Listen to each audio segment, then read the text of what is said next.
સાયલા તાલુકાના ધજાળા પોલીસ સ્ટેશનના કોન્સ્ટેબલ દ્વારા પવનચક્કીના સિક્યુરિટી પર હુમલો કરવામાં આવ્યો છે. રક્ષક જ ભક્ષક બને તો પ્રજા ક્યાં જાય તેવા સવાલો ઉઠી રહ્યા છે. પોલીસ કોન્સ્ટેબલ દ્વારા સિક્યુરિટીને માર મારતા આમ આદમી પાર્ટીના સુરેન્દ્રનગર જિલ્લાના પ્રમુખ ત્યાં દોડી આવ્યા હતા અને ન્યાય માટે સાથ સહકારરૂપ આમ આદમી પાર્ટી પણ મેદાને ઉતરી છે. સાયલાના ધજાળા પોલીસ સ્ટેશનમાં પવનચક્કીના સિક્યુરિટી તરીકે ફરજ બજાવતા ઠાકરસિંહભાઈ દાનાભાઈ જીડિયા ઉંમર વર્ષ 40 તથા અગાઉ જે વ્યક્તિને પોલીસ સ્ટેશનના નિવેદન માટે બોલાવવામાં આવ્યા હતા, સિક્યુરિટી તરીકે ફરજ બજાવતા વ્યક્તિને પૂછપરછ કરવામાં આવી. તેમાં એક વૃદ્ધ સિક્યુરિટી પર ધજાળા પોલીસ સ્ટેશનના કોન્સ્ટેબલ દ્વારા માર મારવામાં આવ્યો હતો. ત્યારબાદ વૃદ્ધ સિક્યુરિટીની તબિયત લથડતા સાયલા સરકારી હોસ્પિટલમાં ખસેડવામાં આવ્યા હતા. તેમજ તપાસ કરતા આંખની નીચેના ભાગમાં ઈજાઓ પહોંચેલી જોવા મળી હતી અને મૂઢ માર મારવામાં આવ્યો હતો. જ્યારે રક્ષક ભક્ષક બને છે ત્યારે પ્રજા ત્રસ્ત થાય છે અને અનેકો સવાલો પણ ઊભા થાય છે. વાડજ જાણે ચીબડા ગળતી હોય એવી પરિસ્થિતિ હાલ ધજાળા પોલીસ સ્ટેશન વિસ્તારમાં બની.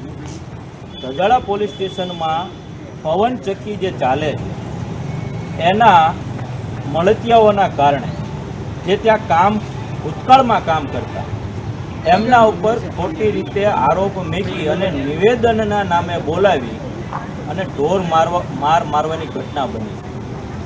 આપણી સાથે આ વડીલ છે જેમની ઉંમર પણ આટલી છે.